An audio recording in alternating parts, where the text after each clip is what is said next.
বিশ্বনবীর পথ চিরশান্তির পথ, অশান্ত বিশ্বে তুমি রহমত। এসো তাই মেধা মননে জেনে নি। আসসালামু আলাইকুম ওয়া রাহমাতুল্লাহি ওয়া বারাকাতুহু। বিসমিল্লাহির রহমানির রহিম। নাহমাদুহু ওয়া নুসাল্লি আলা রাসূলিহিল কারীম। সম্মানিত দর্শক ভাই ও বোনেরা, এনটিভির জুমাবারের দরসুল হাদিসের এই চমৎকার আয়োজনে আপনাদেরকে জানাচ্ছি প্রাণ ঢালা অভিনন্দন ও শুভেচ্ছা। মহান আল্লাহ সুবহানাহু ওয়া তাআলার মহান দরবারে শুকরিয়া আদায় করছি, বছরের মধ্যে এই চমৎকার সময়, সপ্তাহের সেরা দিন, হাদিসের ভাষ্য অনুযায়ী সৈয়দুল আইয়াম ইয়াউমুল জুমআ, সপ্তাহের সর্দার বা সর্বোত্তম দিন, শ্রেষ্ঠ দিন, এই জুমাবারের এই বরকতময় সময় দরসুল হাদিস থেকে আপনাদেরকে আহ্বান জানাচ্ছি। আসুন আমরা মানবতার শিক্ষক, মানবতার মহা মুক্তির দূত বিশ্বনবী জনাবে মুহাম্মদুর রাসূলুল্লাহ সাল্লাল্লাহু আলাইহি ওয়াসাল্লামের পবিত্র জবান নিঃসৃত অমীয় বাণী থেকে আমরা কিছু আলোচনা করি। তবে আজকের আমাদের আলোচনা বিষয় হচ্ছে বাবু ফজলি ইন্তিজারিস সালাহ, নামাজের জন্য অপেক্ষা করার বিষয়টা যে একটা ফজিলতপূর্ণ বিষয়, খুবই বরকতপূর্ণ বিষয়, এটা অনেক মুসলিম ভাইদের অবগতির মধ্যে না থাকার কারণে হয়তোবা তারা মসজিদে যেতে কিছুটা বিব্রত অবস্থায় পড়ে যান বা সংকোচ করেন বা বিরক্ত হন। কিন্তু হাদিস থেকে যদি আমরা বিষয়টা অবগত হতে পারি, আমাদের মেমোরিতে বিষয়টা যদি থাকে, ব্রেনে যদি এটা একবারে জীবন্ত থাকে, তাহলে কখনো আগে যেতে, অপেক্ষা করতে আমরা কখনো বিরক্ত হব না, বারবার ঘড়ির দিকে তাকাবো না, ইমাম সাহেব আসলেন কিনা, মুয়াজ্জিন সাহেব দাঁড়ালেন কিনা, কেন শুরু হচ্ছে না, কত অপেক্ষার প্রহর গুনতে হবে ইত্যাদি, এইগুলো কোনোটাই আমার বিরানে আসবে না। বরং আসবে, আমি যত অপেক্ষা করব, সেকেন্ড মিনিট যত সময় যাবে, এই সময়টা, অপেক্ষাটা, ইন্তিজারটা, এটা আমার মহা ব্যবসার, সেটা হচ্ছে মুনাফা অর্জিত হতে থাকবে। সুবহানাল্লাহ। আসুন প্রথমে যে বিষয়টা আসবে সেটা হলো মসজিদ। এটা হচ্ছে বাইতুল্লাহ, আল্লাহর ঘর। এটা কোনো ব্যক্তির না, এটা মোতওয়াল্লি সাহেবের না, সভাপতি বা অর্থ সম্পাদক সাহেবের না। এটা কার, সেটা কে বলবেন? যিনি এটার মালিক, যার উদ্দেশ্যে নির্মিত হয়, তিনি বলছেন। এই কোরআন শরীফের 29তম পারা সূরা জিন, এটার 2য় পৃষ্ঠায় মহান আল্লাহ সুবহানাহু ওয়া তাআলার বক্তব্য এইভাবে অবতীর্ণ হয়েছে, ওয়া আন্নাল মাসাজিদা লিল্লাহ, মসজিদ হচ্ছে আমার জন্যই এটা নির্মিত হয়ে থাকে। সুবহানাল্লাহ। এরপরে রাসূলুল্লাহ সাল্লাল্লাহু আলাইহি ওয়াসাল্লাম বলেছেন, অর্থাৎ হাদিসে কুদসি, যার মূল বক্তব্য হচ্ছে আল্লাহ সুবহানাহু ওয়া তাআলার, আর বর্ণনা, উপস্থাপনা, ব্যক্ত করা, পেশ করা, এটা হচ্ছে রাসূলুল্লাহ সাল্লাল্লাহু আলাইহি ওয়াসাল্লামের। তিনি বলছেন যে বুয়ুতি ফিল আরদ মাসাজিদ, জমিনে যে ঘরগুলো আছে, মসজিদ, এগুলো আমার ঘর। সুবহানাল্লাহ। আমার কার সাথে সম্পৃক্ত করে, সম্বোধন করে বলা হচ্ছে, তিনি হচ্ছেন মালিকুল মুলক, রাজাধিরাজ, রাজার রাজা, মহারাজা, তার সাথে সম্পৃক্ত করা হচ্ছে। যিনি হচ্ছেন খালাকাল মাউতা ওয়াল হায়াত, যিনি জীবন মৃত্যু সৃষ্টি করেছেন, খালিকু কুল্লি শাই, সব কিছুর একক স্রষ্টা, বিয়াদিহিল মুলক, মানে সার্বভৌমত্বের মালিক যিনি, যাকে কেউ পরাজিত, অক্ষম করতে পারে না, তিনি বলছেন, তার দিকে সম্পৃক্ত করে, সম্বোধন করে বলা হচ্ছে। এখান থেকে বিষয়টা সহজে অনুমান করা যায়, বোঝা যায় যে আল্লাহর সাথে সম্পৃক্ত করা বিষয়টি বড়। যেহেতু আল্লাহ বড়, সেই ক্ষেত্রে আল্লাহ বলছেন এই মসজিদগুলো আমার ঘর। সেই ঘরে যেতে পারা, সেই ঘরে হাজির হওয়া, সেই ঘরে উপস্থিত হওয়া, এটা কিন্তু বিশাল সৌভাগ্যের বিষয়। আমরা দুনিয়াতে দেখতে পারি যে কোনো ঐতিহাসিক জায়গায় যদি যেতে পারি, সবার জন্য প্রবেশাধিকার উন্মুক্ত নয়। যেতে পারলে আমরা কতটা নিজেকে সৌভাগ্যবান মনে করি, অপরকে বলি, লিখি, অপরকে শোনা ইত্যাদি। কিন্তু ওইটা তার কাছে বড় বিধায় ওইটা বড় করে হাইলাইট করে থাকে। কিন্তু কোনো মুমিন, কোনো নেককার, আখিরাতের সওয়াবের প্রত্যাশী, আল্লাহর সেই দিদারের চরম পিপাসী, তার কাছে আল্লাহর ঘর সেখানে যাওয়া, সেখানে উপস্থিত হওয়া, এটা বিশাল বড় সওয়াবের ব্যাপার। কারণ হাদিস শরীফে আসছে রাসূলুল্লাহ সাল্লাল্লাহু আলাইহি ওয়াসাল্লাম বলছেন যে যতবারই সে মসজিদে যাবে, সকাল হোক সন্ধ্যা হোক, এটা কোনো বিরক্তি তো আসার কথাই না, বরং আল্লাহ সুবহানাহু ওয়া তাআলা কি করেন, সকাল সন্ধ্যায় কুল্লামা গাদা আও রাহা, যতবার সে যাচ্ছে ততবারই আল্লাহ তার জন্য এই মহা মেহমানদারি ব্যবস্থা করছেন। কে? এটা কোনো রাজা না, এটা কোনো বাদশা না, এটা কোনো ধনকুব নয়, কোনো শিল্পপতি নয়, এটা কোনো মাননীয় প্রধানমন্ত্রীর কোনো প্রেসিডেন্ট না, কোনো দেশের কেউ না। এটা হচ্ছেন সমস্ত প্রেসিডেন্ট, প্রধানমন্ত্রী, শিল্পপতি, ধনকুব সব যার হাতে। তিনি বলছেন তুমি যতবার আসবে, সকালে হোক রাতে হোক, যতবার আসবে, আমি আল্লাহ সুবহানাহু ওয়া তাআলা তোমার জন্য মেহমানদারি। তো যিনি যত বড়, যার ক্ষমতা সক্ষমতা যত বেশি, তার মেহমানদারি তো সেভাবেই হয়ে থাকে। নুজুলাম মিন গফুরির রাহিম। আমরা এই বিষয়গুলো বলে আপনাদের সামনে এই বিষয়টি আমরা তুলে ধরতে যাচ্ছি বা গুরুত্ব হিসাবে পেশ করতে যাচ্ছি, সেটা হচ্ছে সেই ঘরে যাওয়ার ক্ষেত্রে আশা কোনো বিরক্তি আসবে না। এরপরে আসুন আমরা কেন যাব? সালাত আদায় করার জন্য, নামাজ। এই নামাজের গুরুত্বটা কি? এর স্থানটা, মাকামটা কোথায়? আল্লাহ তাআলা এই নামাজের বিধান সম্পর্কে একবার না দুবার না, সম্মানিত দর্শক ভাই বোনেরা, একাধিকবার বলেছেন। যিনি এত বড় সত্তা, আল্লাহু আকবার, তিনি সবচেয়ে বড় সত্তা, মিন কুল্লি শাই, সব কিছুর চেয়ে, তিনি বলছেন একবার না একাধিকবার, আকিমুস সালাহ, আকিমুস সালাহ, তোমরা নামাজ কায়েম করো। একবার বললেই যথেষ্ট হতো, একবার বললেই গুরুত্বটা প্রমাণিত হয়ে যেত। তারপর একাধিকবার বলেছেন এই জন্যে যাতে কেউ এটাকে অবহেলা না করে, গুরুত্বহীন মনে না করে, তুচ্ছ তাচ্ছিল্য মনে না করে, উপেক্ষা না করে, এই জন্য বারবার বলেছেন।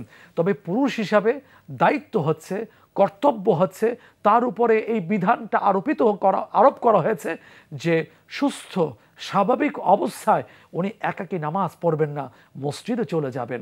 কেন যাবেন? কারণ এটা আল্লাহর ঘরে তিনি ডাক দিচ্ছেন। প্রাসঙ্গিক একটুখানি বলছি, সেটা হচ্ছে আল্লাহ তাআলা ডাকছেন। আমরা মনে করি এই যে ডাকা হচ্ছে হাইয়া আলাস সালাহ, হাইয়া আলাল ফালাহ, এসো নামাজের দিকে, এসো কল্যাণের দিকে, আমরা হয়তো অনেক মুসলমান মনে করি মুয়াজ্জিন সাহেব ডাক দিয়েছেন, মুয়াজ্জিন সাহেবরা ডাক দিয়েছেন, গেলাম না গেলাম, একটা হালকা একটা আমরা হিসাবে গ্রহণ করি। আসলে কি মুয়াজ্জিন সাহেব ডাক দিয়েছেন? না না না, এটা মুয়াজ্জিন সাহেবদের ডাক নয়, আহ্বান নয়, এটা হচ্ছে কে? আমার মালিকের ডাক। হাদিস আছে, আসছে, এটা মালিকের ডাক। সেই মালিক ডাক দিচ্ছেন কেন? আমার সাথে সরাসরি লাইভ কথা বলার জন্যে। আল্লাহু আকবার। একটু কথা বলছি, হাদিস শরীফে আসছে একবার ওই যে মুসা কালিমুল্লাহ আলাইহিস সালাতু ওয়াস সালাম আল্লাহর সাথে কথা বলছিলেন, বলার পরে উনি এক পর্যায়ে আনন্দের আতিশয্যে বলে ফেললেন, মা সামিআতু আহসানা মিনহু। আল্লাহর কথা, আল্লাহর কথা, সুবহানাল্লাহ। এত সুন্দর কথা শুনে ওনার মানে অকপটে অবচেতন মনে মুখ থেকে বেরিয়ে আসছে, মা সামিআতু আহসানা মিনহু। এত সুন্দর কথা, এত চমৎকার কথা, এত অসাধারণ কথা, এত মধুময় কথা আমি কোনোদিন শুনিনি। তখন সাথে সাথে আল্লাহ সুবহানাহু ওয়া তাআলা বললেন, ও মুসা, আমার কথা দূরের থেকে শুনছো, সরাসরি নয়, পার্টিশন আছে, হিজাব আছে, বাইনি ওয়া বাইনাকা হিজাব, তোমার আর আমার মধ্যে হিজাব আছে, পার্টিশন আছে। এই পার্টিশন, হিজাব, আড়াল, অন্তরায় থাকার পরেও তুমি এত মজা পাচ্ছ। শোনো, তোমার পরে এমন একটা উম্মত আসবে, তাতি উম্মাহ, যাদের সাথে আমার কথা হবে, ফালা হিজাব বাইনি ওয়া বাইনাহুম, তখন তাদের মাঝে আমার মাঝে কোনো হিজাব, পর্দা থাকবে না। সুবহানাল্লাহ। এটা কখন? হাদিস শরীফে আসছে, ইদা সাজাদাল আবদ, বান্দা যখন সিজদা দেয়, তখন আল্লাহ সুবহানাহু ওয়া তাআলা চিৎকার দিয়ে বলতে থাকেন, মালাইকাতি, ও আমার ফেরেশতারা, ও আমার ফেরেশতারা, শোনো, ইরফা আল হিজাব, যে এই পর্দা উঠায় দাও। ইদান ইউনাজি আবদি, এখন আমার এবং বান্দা বান্দির মাঝে কথা হবে। সুবহানাল্লাহ। অন্য হাদিসে আসছে, আল মুসাল্লি ইউনাজি রাব্বাহ, নামাজি ব্যক্তি যখন নামাজে দাঁড়িয়ে যায় তখন সে তার রবের সাথে কথা বলে। সুবহানাল্লাহ। এই উপলব্ধি, এই বুঝটা যদি আমার আপনার মধ্যে যদি থাকে, তাহলে কি গুরুত্ব দিব না বলেন? কিন্তু গুরুত্ব নাই, যার ফলে কি হয়, দুনিয়াতে সামান্য একজন উপরস্থ ব্যক্তি যদি ডাক দেয়, দৌড় দিয়ে চলে যায়, কাপড়ে ঠিক থাকে না, কারণ ওইটা তার কাছে গুরুত্ব বেশি পাচ্ছে। এই যে কথাগুলো বললাম, এই কথাগুলো সামনে রেখে যদি আমি একটু বোঝার চেষ্টা করি যে আমার মালিক ডাক দিচ্ছেন, যার কাছ থেকে আসছি, ওই যে বিপদে পড়লে মাইকে মৃত্যু সংবাদ যে ঘোষণা হয়, এই কথা বলে ইন্না লিল্লাহি ওয়া ইন্না ইলাইহি রাজিউন, অর্থটা কি? নিশ্চয় আমরা আল্লাহর জন্যে এবং অবশ্যই তার দিকে আমরা ফিরে যাব। এটা শুধু মৃত্যুর না, যে কোনো বিপদের সময় অর্থটা হচ্ছে এইটাই, আল্লাহর কাছ থেকে আসছি, আল্লাহর দিকে ফিরে যাব, আর কারো কাছে যাওয়ার কোনো সুযোগ নেই। সুতরাং তিনি ডাক দিচ্ছেন।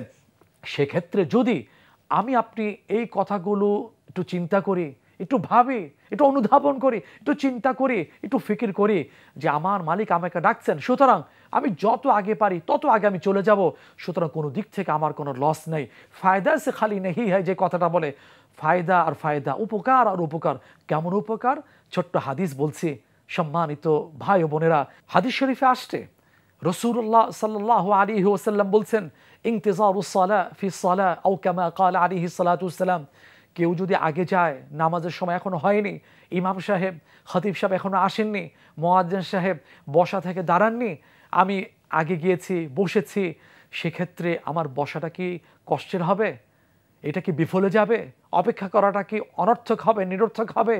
না না না, হাদিসে সেই সুসংবাদ শোনানো হচ্ছে, ও আমার উম্মত, তুমি যদি মসজিদে আগে আসো 5 মিনিট, 10 মিনিট, আধা ঘন্টা, তোমার যে অপেক্ষাটা, তুমি যদি চুপ করে থাকো, একবারে সাইলেন্ট থাকো, ঠোঁট বন্ধ, জবান বন্ধ, জিহ্বাও তুমি আওড়াচ্ছ না, নাড়াচ্ছ না, তারপরও তোমার এই অপেক্ষাটা, এটা নামাজের মধ্যে গণ্য করা হবে। সুবহানাল্লাহ, সুবহানাল্লাহ।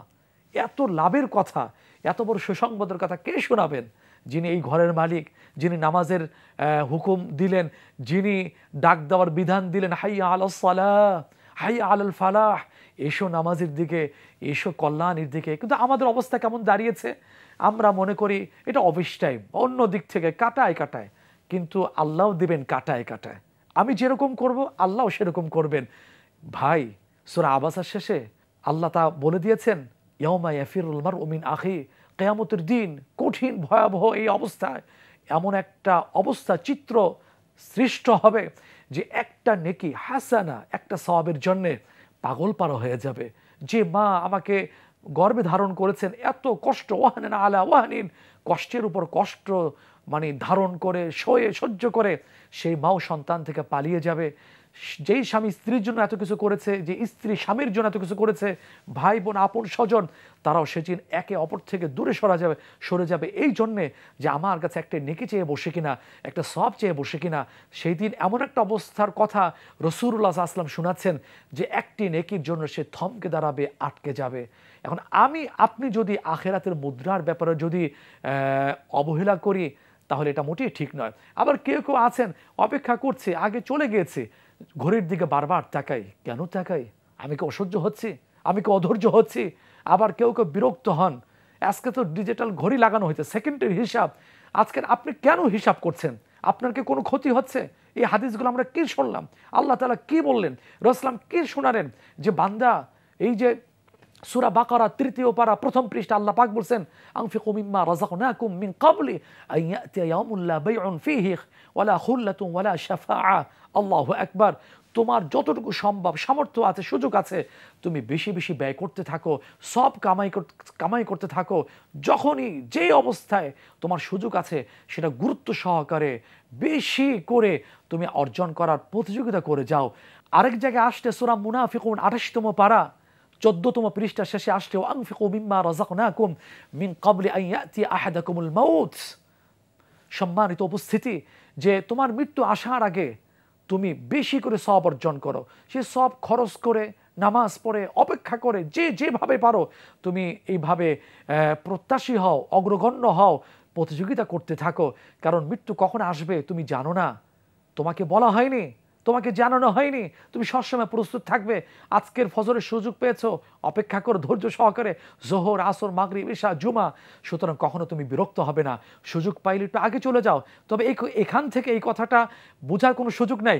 ঠিক আছে, আজকে তো আলোচনা শুনেছি, তাহলে আমার অফিসের, আমার অন্যের পক্ষ থেকে এই অর্পিত দায়িত্ব আমি বন্ধ করে, স্থগিত রেখে আমি মসজিদে গিয়ে বসে থাকবো, না না, এটাও ভাবতে হবে। ইসলাম কিন্তু একটা ব্যালেন্সপূর্ণ ধর্ম।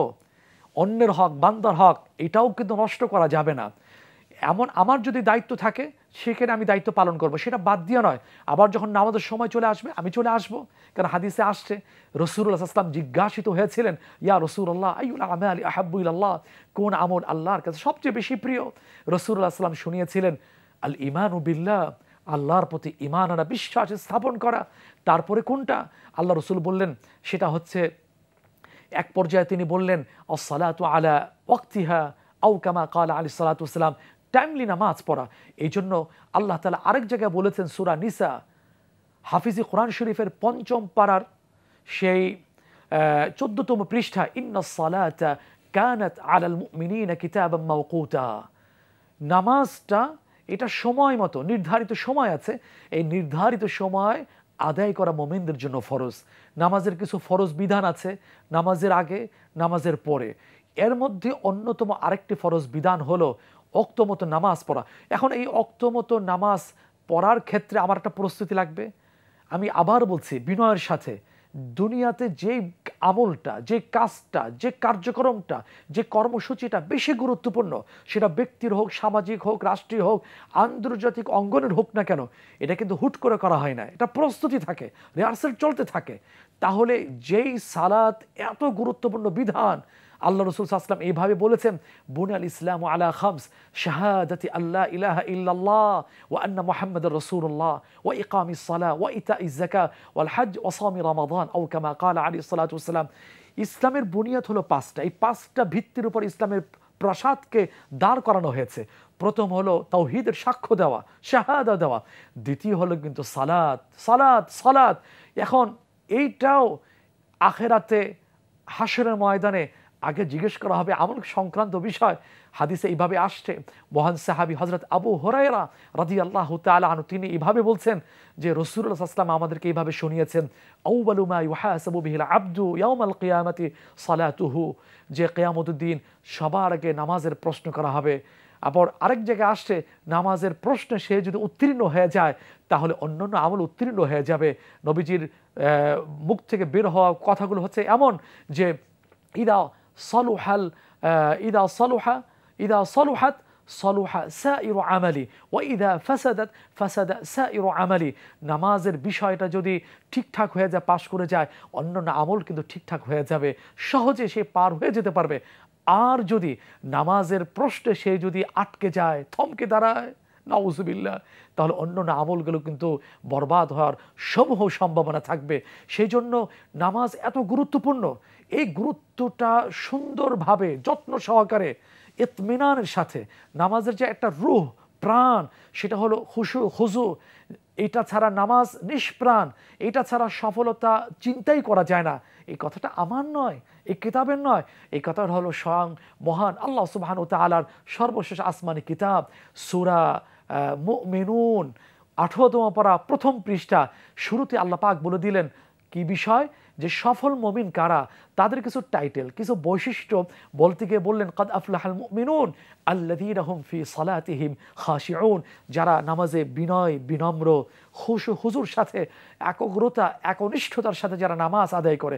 এখন এই নামাজটা একগ্রতা, একনিষ্ঠতার সাথে আদায় করার স্বার্থে আমি টাইমলি গেলে চলবে না, হন্তদন্ত হয়ে গেলে হবে না, দৌড়িয়ে গেলে হবে না। নামাজের একটা প্রস্তুতি থাকবে, এটা টাইম থাকবে, আমার শিডিউল থাকবে, ওইভাবে আমি কর্মসূচিটা, শিডিউলটা আমি সাজিয়ে নেব। তাহলে আমাদের নামাজটা সুন্দর হবে। যদি আমার আগে থেকে প্রস্তুতি নেওয়া হয়ে থাকে, ওযুর প্রস্তুতি লাগবে, এরপর আমি নামাজে সুন্দর করে চলে আসব। কোন দিক থেকে লস? কোনো দিক থেকে লস নয়। আমি যা বলেছি তার সামারিটা এখন টানছি। সম্মানিত উপস্থিতি, সম্মানিত ভাই ও বোনেরা, সেটা হচ্ছে এই সালাতটা, এই মহান ইবাদতটা সুষ্ঠুভাবে, একাগ্রতার সাথে, একনিষ্ঠতার সাথে আদায় করার স্বার্থে আমি যদি বাসা থেকে, অফিস থেকে, কর্মস্থল থেকে আমি যদি সুন্দরভাবে চলে আসি, তাহলে আমার লস নেই। আসাটাও কিন্তু বিশাল সওয়াবের। সেটাকে কাসরাতুল খুতা। আমি যে বাসার থেকে আসবো, আমার জায়গা থেকে মসজিদে যে আসবো, আমার প্রতিটা কদমে পদমকে সব লিখে দেওয়া হবে। সুবহানাল্লাহ। এমন লাভ, এমন ব্যবসা কোথাও কে আছে? নেই, নেই, কোথাও আর নেই। সুতরাং আমি ওইভাবে আসবো, আসার ক্ষেত্রে লাভ। আমি যে মসজিদে বসে থাকবো, আমার বসার ক্ষেত্রে লাভ। আমি অস্থির হব না। আর যদি অস্থির হই, সাবধান। রাসূল সাল্লাল্লাহু আলাইহি ওয়াসাল্লাম কিন্তু নেককারকে নেককার নয়, মুমিনকে মুমিন নয়, সেটা কিন্তু বলে দিয়েছেন রাসূল সাল্লাল্লাহু আলাইহি ওয়াসাল্লাম। এইভাবে বলে দিয়েছেন, মসজিদে আসলে মুমিন সে স্বস্তি পায়, শান্তি পায়। আর মুনাফিক মুমিন নয়, নেককার নয়, সে কিন্তু অস্বস্তি ভোগে। যেমন মাছ ডাঙ্গায় উঠলে যেমন অস্থির হয়ে যায় পানিতে যাওয়ার জন্যে, এক শ্রেণী কিন্তু মুসলমান আছে, মানুষ আছে, আল্লাহর বান্দা আছে, মসজিদে আসলে অস্থির হয়ে যায় যে কখন নামাজ শুরু হবে, কখন সালাম ফিরানো হবে। এটা মোটেই ঠিক নয়। কেন আমরা এটা করব? কারণ আমি নামাজের অপেক্ষা থাকলে সব, শুধু কি সব, সর্বশেষে হাদিস দিয়ে ফিনিশিং টানছি। আল্লাহ রাসূল সাল্লাল্লাহু আলাইহি ওয়াসাল্লাম বলেছেন, সাবআতুন ইউযিল্লুহুমুল্লাহু ইয়াওমা লা যিল্লা, সাবআতুন ইউযিল্লুহুমুল্লাহু ফি যিল্লিহি ইয়াওমা লা যিল্লা ইল্লা যিল্লুহু। কিয়ামতের দিন এতটা ভয়াবহ কঠিন অবস্থা সৃষ্টি হবে যে আরশের নিচের এই স্পেশাল বসা ছাড়া, ছায়া ছাড়া আর কোনো ছায়া থাকবে না। জমিনটা তামা হবে, সূর্যটা খুব কাছাকাছি চলে আসবে, এতটা ভয়াবহ অবস্থা বিরাজ করবে। সেই দিন আল্লাহ সুবহানাহু ওয়া তাআলা সুসংবাদ শোনাচ্ছেন যে এর মধ্যে অন্যতম এক ব্যক্তি হলো রাজুলুন কালবুহু মুআল্লাকুম বিল মাসাজিদ। ওই ব্যক্তি স্থান পাবে যার অন্তরটা মসজিদের সাথে লেগে থাকে। কিভাবে করে? যে এক নামাজের পর আরেক নামাজের অপেক্ষা। আমি মসজিদে গিয়েছি, নামাজের অপেক্ষা করছি, এই অপেক্ষা করাটাও অন্তর ওই মসজিদে লেগে আছে, এটা ধর্তব্য হবে। আবার এটাও হতে পারে, হাদিসের ব্যাখ্যা আসছে যে এক নামাজ পড়ে চলে গেছি বাসায়, কর্মস্থলে, কর্মসংস্থানে চলে গেছি, হ্যাঁ আমার কান ওই আজানের দিকে, আমার মন পড়ে আছে মসজিদের দিকে, আমার ওইটা তাওয়াজ্জুহটা, আমার মনোযোগটা পড়ে আছে মসজিদের দিকে। এই অপেক্ষা দুই দিক থেকে হতে পারে। এই অপেক্ষাটা, ওই যে অপেক্ষা করা অন্তর মসজিদের সাথে আছে, এটা ধরা হবে। সেই ব্যক্তি কিয়ামতের হাসরের দিন, ভয়াবহ দিনে আল্লাহর আরশের নিচে স্পেশাল ছায়া, স্পেশাল সম্মান সে লাভ করবে। সুবহানাল্লাহ। সুতরাং প্রিয় দর্শক ভাই ও বোনেরা, আমরা যারা শুনছি আল্লাহ রাসূলের কথা, আমরা ভালোভাবে বাকি জীবন আমল করার জন্য আজ থেকে আমরা গ্রহণ করিনি। টাইম হোক বা না হোক, ইমাম সাহেব আসুক বা না আসুক, আমি আগে যাব, অপেক্ষা করবো ইনশাআল্লাহ। তসবিহ পড়ি আরও সওয়াব হবে, নফল পড়ি আরও সওয়াব হবে ইনশাআল্লাহ। কিন্তু বিরক্ত হব না। প্রতিটা সময় আমার নামাজের মধ্যে আমার গণ্য হবে, নামাজে আছি এটা ধরা হবে। সুবহানাল্লাহ।